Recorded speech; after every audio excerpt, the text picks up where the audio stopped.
Presidente de la Comisión de Fiscalización de la Asamblea Nacional. Su Asambleísta, colega, ¿no? muy buenos días, así es, también es periodista. Asambleísta, buenos Buen días. día, un saludo desde la capital de la República. Gracias por esta nueva oportunidad y estoy a la orden. Gracias, asambleísta, por acompañarnos. Justo antes de irnos a la pausa, estábamos hablando sobre esta convocatoria por parte de la presidenta de la Asamblea Nacional para las 4 de la tarde. Son 10 puntos que están en el orden del día. Sin embargo, se prevé que nuevamente UNES y el Partido Social Cristiano insistan en la creación de esta comisión que investigue a la presidenta de la Asamblea Nacional, Guadalupe Llori. ¿Será que esta vez tienen los votos para incluir este pedido en el tema del día?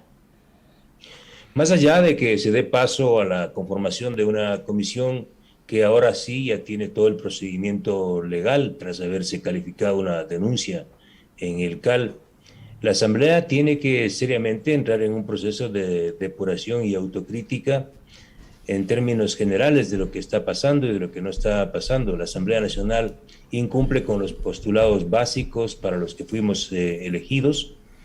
Si usted me dice una sola ley que haya sido aprobada, una ley de importancia, con la participación activa de los legisladores, pues le doy un premio.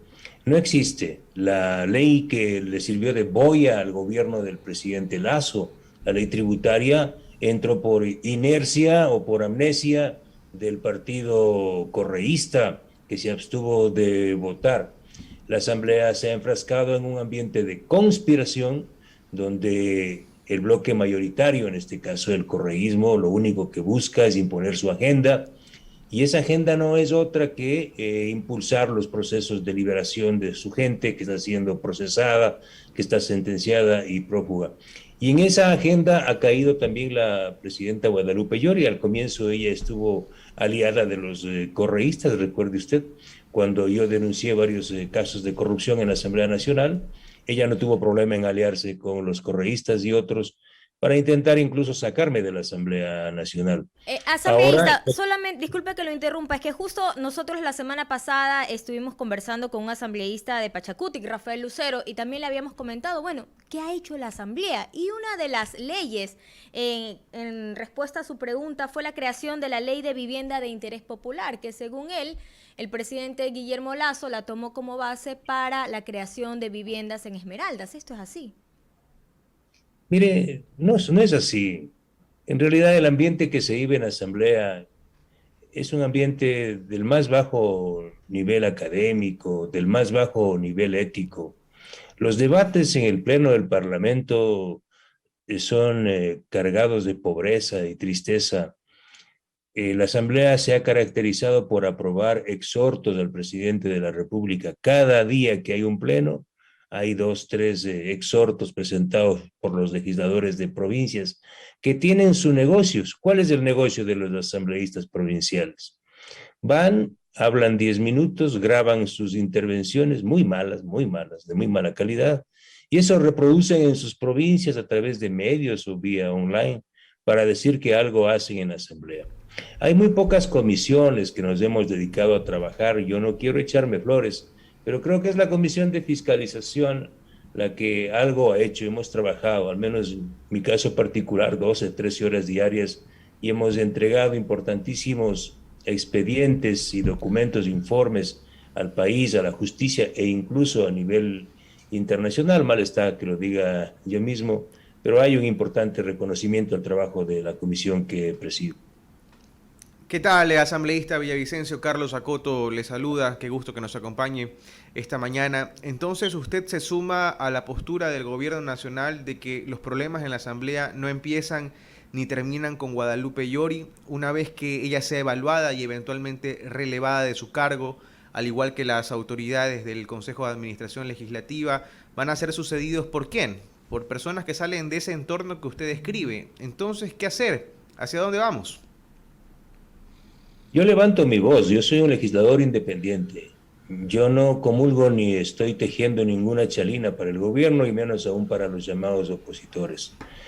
Los partidos políticos y movimientos están en completa decadencia en este país. En la Asamblea se vive una democracia de rebaño. El legislador que intenta zafarse, escapar de su corral, pues es acusado, perseguido, nadie puede actuar con libertad propia. Así es que yo creo que la Asamblea tiene que cumplir, tiene que devolverle al país algo de lo que recibe. Cada Pero legislador le asambleísta, representa $15,000 mensuales. usted dice que los asambleístas que no siguen a su partido son perseguidos, pero son perseguidos por su propio partido, pues. Ya lo hemos Claro, visto con Pachacutic, Izquierda Democrática. la izquierda democrática, que ha deslindado a varios de sus integrantes y que, bueno, ahora en el caso de Pachacutic los va a recoger de nuevo. Eso lo estoy señalando. Son regímenes o formas inquisitoriales. Y por eso yo creo que el sistema de partidos en este país es un sistema mafioso. Mire, hay un proyecto de ley que envía el gobierno que debe ser apoyado, aportado, modificado, enmendado. Pero no, aquí se actúa con base a las directrices. ¿Qué hace el movimiento UNES? Recibe órdenes del cuartel general, del Soviet Supremo de Bélgica o de México, y los 50, los 47, a veces más, a veces menos, actúan así como un rebaño, como un pastor que viene e impone línea. Igual los otros partidos. Este es un sistema caduco, un sistema corrupto. Nosotros ganamos $15,000. Eso le representa a cada legislador, a la sociedad ecuatoriana.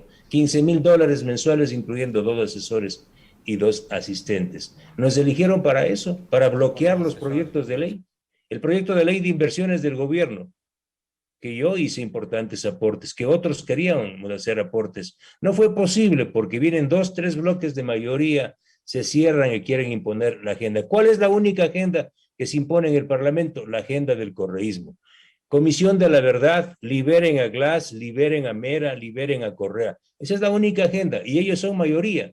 En el caso de las amnistías, ellos son los que cerraron cualquier posibilidad a votar de forma discrecional. Ellos son los que imponen, porque junto a un grupo disidente de Pachacuti suman más de 55 y sin ellos no hay cómo hacer nada. Es decir, ahí está uno de los problemas. Y el problema también es del gobierno, porque si el gobierno hubiese querido resolver este problema de raíz, si hubiese ido a la muerte cruzada, nos mandaba a la casa a todos, algunos a la cárcel incluso, y resuelto el problema e impulsar un proyecto de reforma política de fondo. Eso es lo que requiere el Ecuador. Fernando, desde su punto de vista, ¿hay pacto del gobierno con el correísmo? ¿Se siente eso en la Asamblea Nacional? Porque lo que puedo interpretar de lo que usted dice es que probablemente después del cambio de autoridades en la Asamblea Nacional, el escenario pueda ser mucho peor para el país, mucho mejor para algunos grupos. Se habla de la posibilidad de conformar una comisión de la verdad, pero primero apoderándose de la presidencia de la Asamblea Nacional.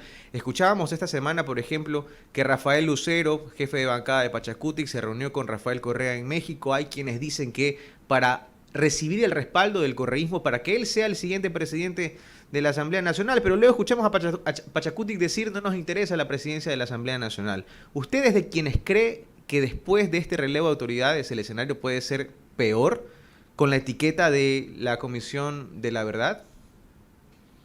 Ya nada puede ser peor en la Asamblea. La Asamblea es un ambiente infestado de corrupción.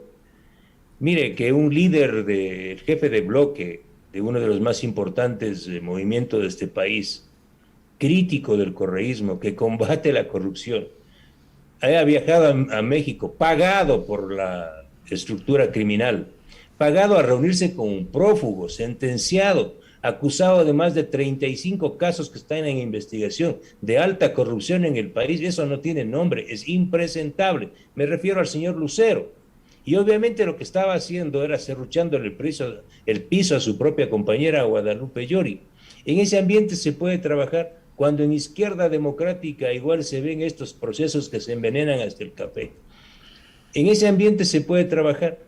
Ese es un ambiente de conspiración constante, tanto al interior de los partidos y movimientos cuanto al interior de la Asamblea Nacional. Yo creo que el gobierno del presidente Lasso perdió la mejor oportunidad, que era la muerte cruzada. Enviar a la casa a una asamblea corrupta, y lo digo yo porque estoy ahí y vivo todos los días. Salen a dar ruedas de prensa y se critican todos contra todos, pero adentro están que se abrazan y hacen acuerdos. Sin duda lo que usted me pregunta sobre el habeas corpus de Glass y otros que se venían, si no fuese por una sociedad valiente, porque al Ecuador no le van a meter el cuento. El Ecuador se dio cuenta a tiempo que aquí había un pacto de coincidencias o una coincidencia de pactos. pero había, lo quieran reconocer o no, para liberar a uno de los principales responsables de la mayor trama de corrupción de este país. Y lo que acaba de decirles el país, a los correístas y no correístas, a los que manejan las estructuras de este Estado podrido, es que el Ecuador no perdona, que el Ecuador no olvida, que le hayan robado sus recursos y que encima saquen en libertad, salgan en libertad a los delincuentes. Eso no olvida este país y no les va a perdonar, no les va a perdonar. Asambleísta, ha quedado más que claro que usted está tremendamente inconforme con lo que sucede en la Asamblea Nacional. De hecho, cuando se ventilaba la posibilidad de que el Ejecutivo dé ya el ejecútese de una muerte cruzada, usted era uno de aquellos que lo apoyaba. Recuerdo también que en su campaña política usted decía, a la Asamblea Nacional hay que cerrarla, hay que implosionarla, de hecho, decía, pero hoy parece que las fuerzas no convergen en ese sentido y hay que resolver cosas en el camino, hay que ir paso por paso. Hoy, por ejemplo, se va a conformar una sesión del Pleno, eventualmente habrá un pedido para la conformación de una comisión de evaluación de la presidencia de la Asamblea y de las autoridades de la Comisión del Consejo de Administración Legislativa, el CAL. Fernando Villavicencio va a votar a favor de que la presidenta Yori sea evaluada. Pero por supuesto, es más, yo fui partidario de que renuncien los siete vocales del CAL. Deben irse por sus propios pies. ¿Por qué esperan que una comisión les investigue? Si todos están salpicados de haber actuado de forma irregular. Por supuesto, negarse a investigar, negarse a conformar una comisión que investigue a las autoridades es una antípoda, es ir en contra de los principios básicos del Parlamento. El Parlamento tiene dos funciones: fiscalizar y hacer leyes. Y lo primero que tiene que hacer un parlamento sano es fiscalizarse a sí mismo, hacerse una radiografía. Y no le estamos pidiendo nada del otro mundo. Yo estuve en contra al comienzo porque no era procedente conformar una comisión sin saber a quién vamos a investigar. Porque la ley orgánica es clara, establece que primero se debe formular una denuncia. Se han formulado 3 denuncias ante el CAL. Una se ha calificado. Ahora ya es importante que se conforme esa comisión que evalúe a la presidenta Yori. Si tiene que irse, que se vaya, si no seguirá en sus funciones. Pero todos los miembros del CAL, en mi criterio, deben presentar la renuncia. Si dice que son demócratas y que no están ahí por otras razones, ahí controlan 500 puestos, controlan el poder y el reparto en las provincias. Por eso quieren la presidencia de la legislatura. Se reparten las provincias y pronto el país va a saber este mapa de la repartición. Más de 500 cupos, 500 puestos manejan en la Asamblea Nacional. Asambleísta, usted ha dicho que sí va a firmar para este cambio en el orden del día, pero ¿será que esta vez sí hay los votos suficientes para incluir ese cambio en el orden del día y que la presidenta de la Asamblea no suspenda nuevamente, como ya ha sido su costumbre, la sesión convocada para hoy a las 4 de la tarde? UNES, el Partido Social Cristiano, tienen los votos más los de Independientes. Pachacutic dijo la semana pasada que ellos votarán a favor incluso también de la creación de esta comisión. ¿Será que hay los votos? Yo creo que todos, incluso el partido de gobierno, van como son, deberían sumarse y definitivamente dar paso a la conformación de esta comisión, independientemente de quién esté auspiciando.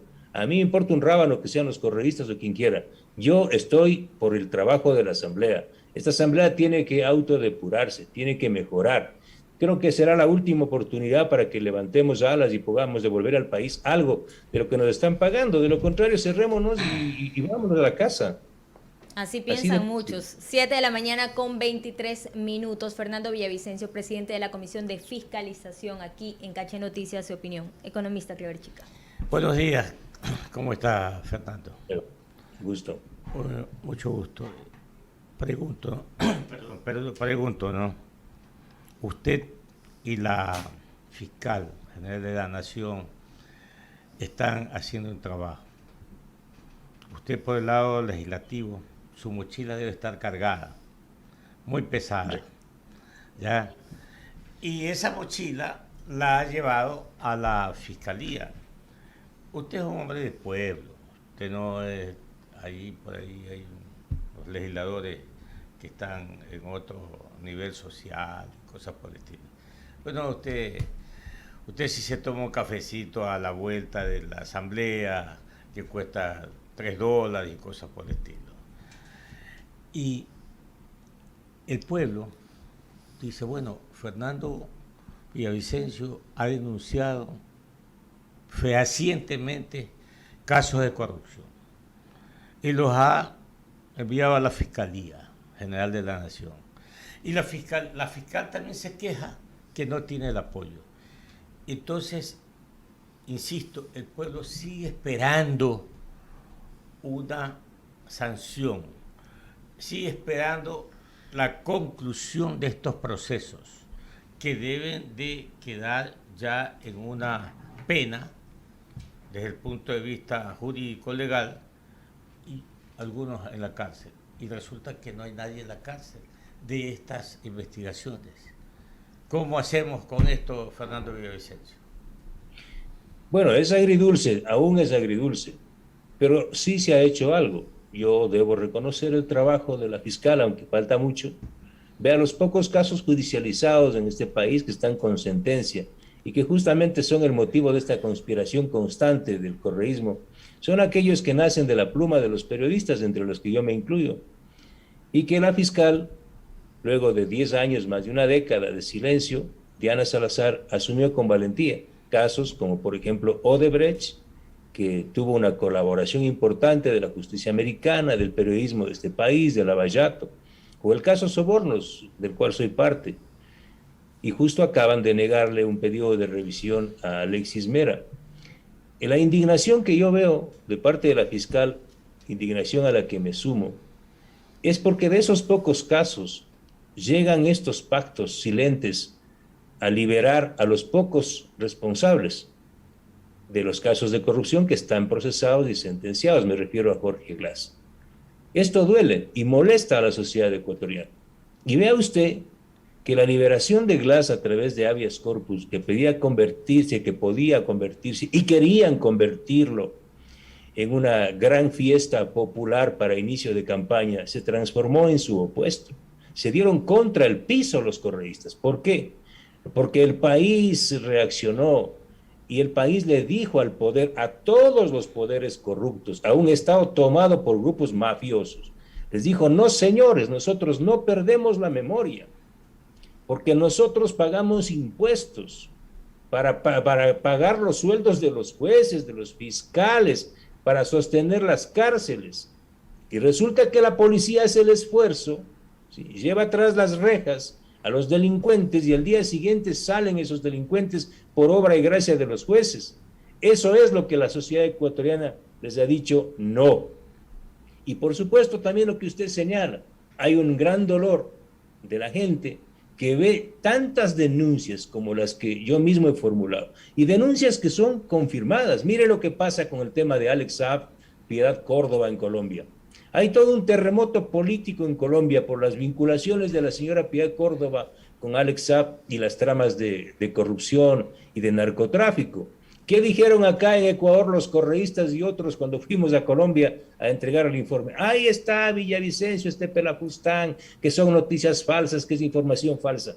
No, señores, es información altamente precisa y peligrosa, muy peligrosa. Mira el caso Petrochina, más de 10 años, ahí está Joana y Carlos que saben, porque están todos los días en esta puja por hacer noticias y trabajos de investigación periodística. Más de 10 años de investigación sobre este escándalo de corrupción de la entrega del petróleo ecuatoriano a China a precios descontados, que acaba de señalar la justicia americana, que los hermanos Pérez fueron parte de esta trama y que les han incautado 45 millones de dólares.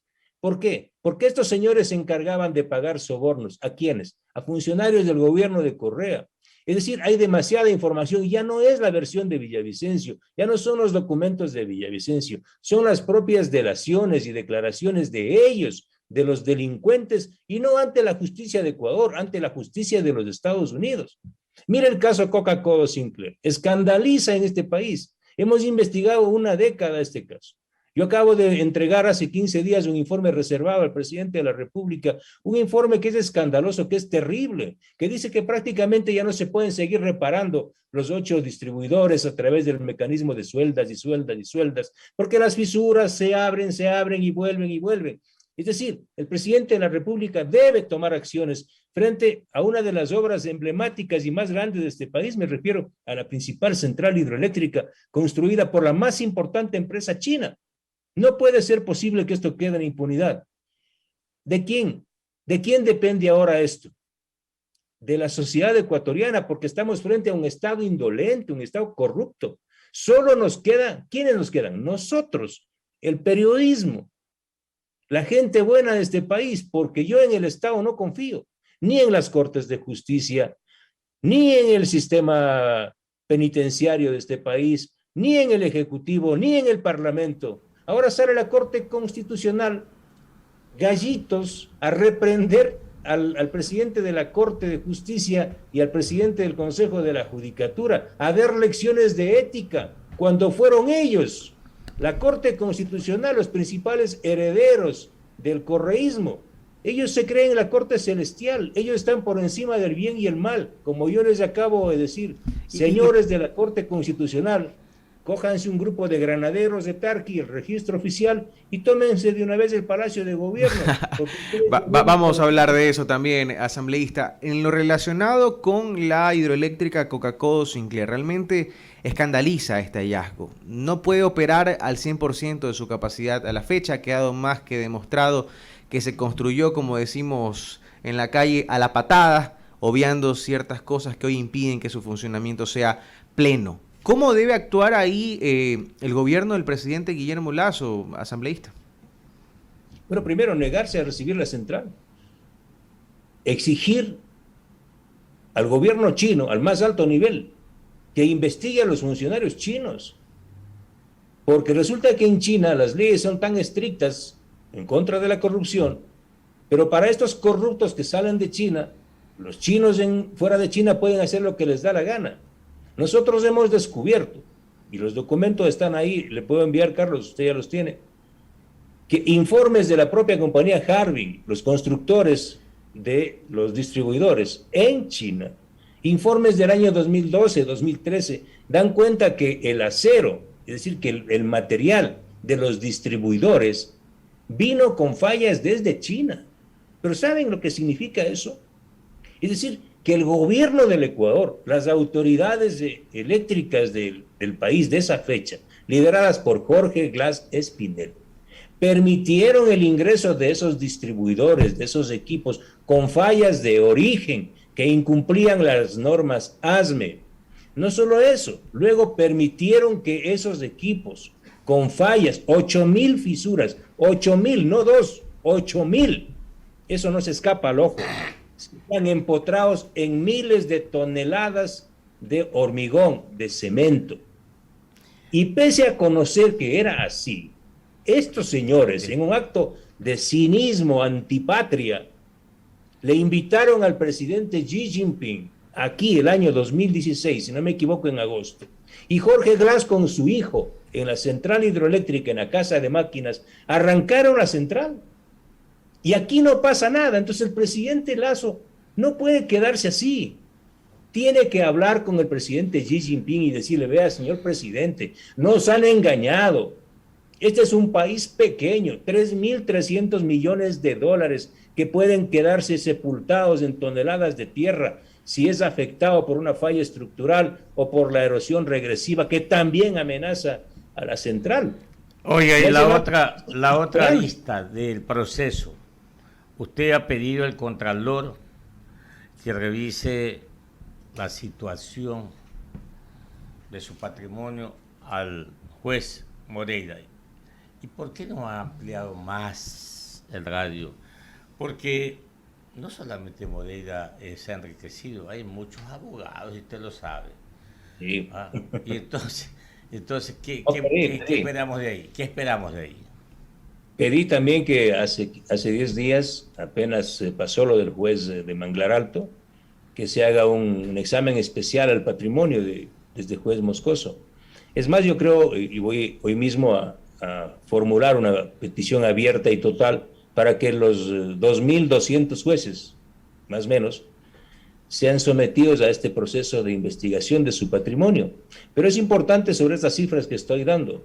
Yo he publicado en las últimas horas en mi cuenta de Twitter que de los 2.200 jueces que conforman todo el paisaje de la función jurisdiccional, 2.033 fueron elegidos durante la administración del correísmo, tanto de Paulo Rodríguez como de Gustavo Yal, y apenas 74 durante la actual administración. Pero esos 74 también vienen de un banco de elegibles del correísmo. Es decir, el 98% de jueces provienen del correísmo. El correísmo está tomada la función judicial. Segundo, hay elementos y antecedentes gravísimos como los que yo he denunciado.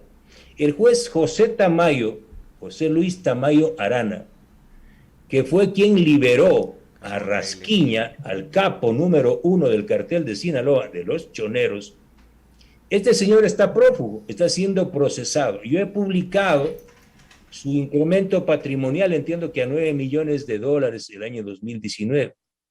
Investiguen quiénes son los abogados amigos, asambleísta, amigos de José Luis Tamayo Arana, los mismos amigos del juez Moreira, Gallito, que sale ahora, ¿no? Más correísta que Ricardo Patiño, el juez Moreira. Por eso también he pedido que se investigue el patrimonio de este juez. Es decir, estamos frente a un grupo de jueces que compiten con los delincuentes a los que defienden, y en algunos casos son más peligrosos que los propios delincuentes, porque han estudiado, es decir, ellos sí hacen con sabiduría, con premeditación y alevosía.